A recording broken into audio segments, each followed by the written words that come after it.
I was bone tired when I boarded the bus that night. The kind of exhaustion that digs deep into your marrow, making every step feel like dragging weights through molasses. Work had stretched on for far too long, and my phone was dead. Perfect timing for a late-night commute. The bus was almost empty, save for a few other passengers scattered like shadows in the dim lighting. An old man sat at the front, his hunched frame wrapped in a tattered coat. He clutched a cane that looked more decorative than functional, carved with strange patterns that gleamed faintly in the flickering fluorescent lights. I dropped into a seat near the middle, grateful for the relative quiet. The engine hummed, a steady vibration that should have lulled me into sleep. But I couldn't relax. The old man was staring at me. His gaze was piercing, unsettling, like he could see something inside me that even I wasn't aware of. "This isn't your bus," he said suddenly, his voice dry and brittle, like leaves crumbling in the wind. I blinked, and startled. "What? This bus isn't for you," he repeated, his words slow and deliberate. "Best you get off now."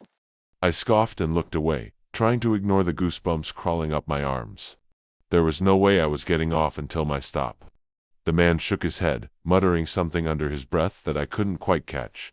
The bus rolled on, the city lights giving way to a darker, emptier stretch of road. I checked my watch, a nervous habit, only to find that it had stopped ticking. Great! I leaned my head against the window, trying to guess how far we were from my stop. The streets outside were unrecognizable. Unfamiliar buildings and empty lots where I was sure there should have been houses and stores. "Last stop?" the driver called. I sat up, confused. We weren't anywhere near my destination. Outside there was nothing but darkness, the faint outlines of barren trees stretching into the night. "This isn't my stop," I said, standing up. The driver didn't respond. He stared straight ahead, his face obscured by the shadows of his cap.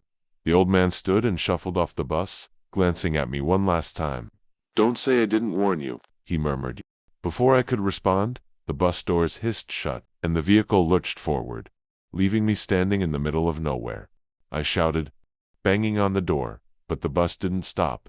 Its taillights vanished into the blackness, leaving me alone with nothing but the cold and the sound of the wind. I turned in a slow circle, trying to get my bearings. The road stretched endlessly in both directions, flanked by skeletal trees whose branches clawed at the sky. There were no signs, no landmarks, just an oppressive emptiness that made my chest tighten. A faint sound broke through the silence. The crunch of footsteps on gravel. Relief flooded me as I turned, expecting to see the old man or another passenger. But there was no one there. "Hello," I called, my voice trembling despite my effort to stay calm. The footsteps stopped. The silence pressed in again, heavier this time, like a weight on my chest. I started walking, hoping to find something. Anything that would tell me where I was. The road seemed to stretch forever, an unchanging expanse of asphalt bordered by the same lifeless trees. I checked my phone out of habit, forgetting it was dead. My fingers brushed against something in my pocket. A bus ticket. It wasn't the one I had used earlier. This one was old and faded, the text barely legible. One way. Final destination. My stomach twisted. I didn't remember receiving this ticket. I threw it aside. But as I walked, it felt like the weight of the ticket lingered, as if its existence alone had marked me. The sound of an engine growling in the distance made me freeze. Headlights appeared, cutting through the darkness.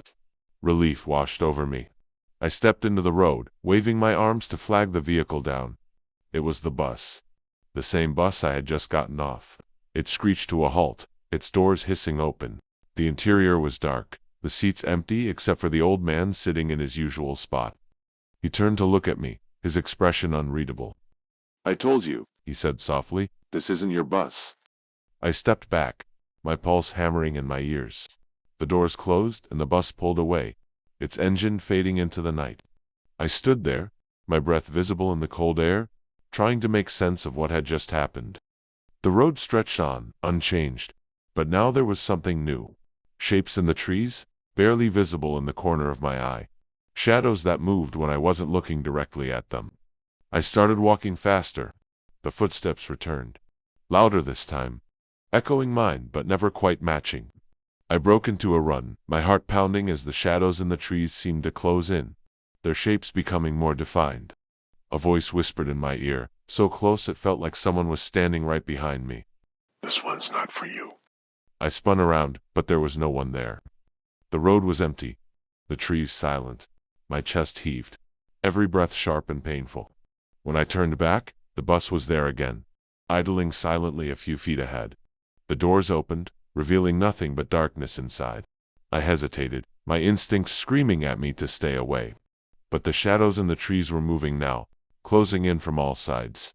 The bus was my only option. I stepped on the floor, creaking under my weight. The doors closed behind me, and the engine growled to life. The old man was gone, so was the driver. The bus moved on its own, the headlights cutting through the blackness. Outside, the world seemed to shift and twist.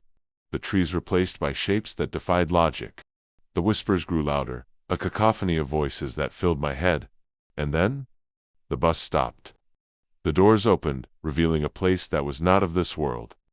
This one's not for you, the voices said. I stepped off the bus, my legs moving against my will. The doors closed behind me, and the bus vanished, leaving me in an endless, barren expanse. I'm still here, walking the same road that leads nowhere. The bus comes back sometimes, but it's never the same. Different drivers, different passengers, all of them staring at me with pity in their eyes. I've lost track of time. Days, weeks, years, it doesn't matter. I know one thing for certain. I'll never find my way back.